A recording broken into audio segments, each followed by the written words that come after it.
എല്ലാവരും ചിന്തിക്കണം. അതേപോലെ ആലോചിക്കേണ്ട പ്രധാനപ്പെട്ട ഒരു കാര്യമാണ് വ്യഭിചാരത്തെ പോലെ എന്നല്ല ഒരു നിലക്ക് വ്യഭിചാരം പോലെ എന്നല്ല വിശുദ്ധ ഖുർആൻ വളരെ ശക്തമായി ഭയപ്പെടുത്തിയ മറ്റൊരു തെമ്മാടിത്തരമാണ് സ്വർഗത്തിൽ തന്റെ വൈകാരികമായ താല്പര്യത്തെ ഒതുക്കുക എന്ന പ്രവർത്തനം. അള്ളാഹു കാത്തുരക്ഷിക്കുമാറാകട്ടെ, അള്ളാഹു കാത്തുരക്ഷിക്കട്ടെ. ഉറക്കെ ആമീൻ പറയും. അള്ളാഹു കാത്തുരക്ഷിക്കട്ടെ. വളരെ ചിന്തിക്കണം, വളരെ ആലോചിക്കണം. അത്തരം ആളുകൾ നിസ്കരിച്ചിട്ട് കാര്യമില്ല. എന്തിനാണ് നിസ്കരിക്കുന്നത്? ഈ ജാതി തെമ്മാടിത്തരങ്ങൾ ചെയ്യുന്ന ആളുകൾ എന്താ? ഞാൻ വിശദീകരിക്കുന്നില്ല. വടക്കേ മലബാറിന്റെ തലസ്ഥാനം എന്നറിയപ്പെടുന്ന കോഴിക്കോടിലാണ് ഞാനിത് പറയുന്നത് എന്ന് എനിക്കറിയാം. ഇന്ന് രാവിലെ വന്നപ്പോ ഒരു വിദ്യാർത്ഥി, ഈ കൂട്ടത്തിലെ ഒരു വിദ്യാർത്ഥി എന്നോട് പറഞ്ഞു, ഉസ്താദേ കോഴിക്കോടായതുകൊണ്ട് നിങ്ങൾ അക്കാര്യം കൂടി ഒന്ന് ഊന്നി പറയണം എന്ന്. നിങ്ങൾ ആലോചിക്കണം, നിങ്ങൾ ആലോചിക്കണം. പുറത്ത് ഒരു നാടിനെ കുറിച്ചുള്ള കേട്ടുകേൾവിയാണ് ഞാൻ ഈ പറയുന്നത്. വളരെ ചിന്തിക്കണം.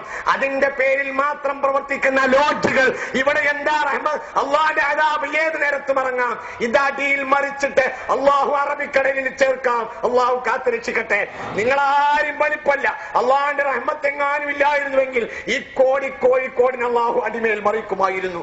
എനിക്കറിയാം, നിങ്ങൾക്കറിയാലോ. വിശുദ്ധ ഖുർആനെങ്ങാനും എടുത്തു പരിശോധിച്ചു നോക്കിയാൽ ഈ ജാതി തമ്മാടിത്തരങ്ങളെ ഒരു നിലയ്ക്ക് വ്യഭിചാരത്തെക്കാൾ നികൃഷ്ടമായി ഖുർആൻ പറഞ്ഞ നിങ്ങൾ കാണാൻ. അഖൂഹും ലൂത്തുൻ, ലൂത്ത ജനതയിൽ പോയി പറഞ്ഞു അലൈഹിസ്സലാത്തു വസ്സലാം, അന്നി അലാ തത്തഖൂന ഇന്നി ലക്കും റസൂലുൻ അമീൻ ഫത്തഖുല്ലാഹ്.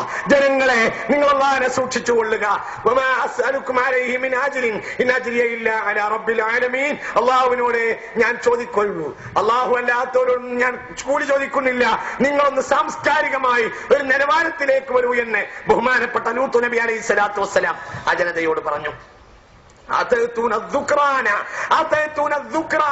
നിങ്ങൾ ആണുങ്ങളെ ആശ്രയിക്കുന്നു.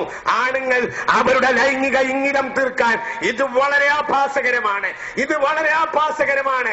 ഇങ്ങനെയുള്ള കാര്യങ്ങൾ ബോധ്യപ്പെട്ടു കഴിഞ്ഞാൽ അത് വളരെ കടുത്ത ശിക്ഷ സമുദായം അതിന് നൽകേണ്ടതുണ്ട്.